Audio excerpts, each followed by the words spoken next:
this video, I'm gonna talk about a simple common mistake that a lot of English learners make, right? So, do you know how to use bored and boring?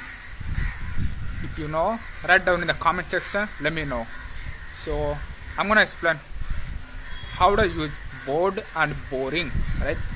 So, for example, a lot of English learners say English is bored.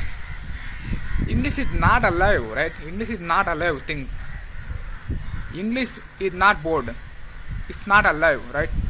So, what does it mean by bored? Bored. It's a feeling. It's something.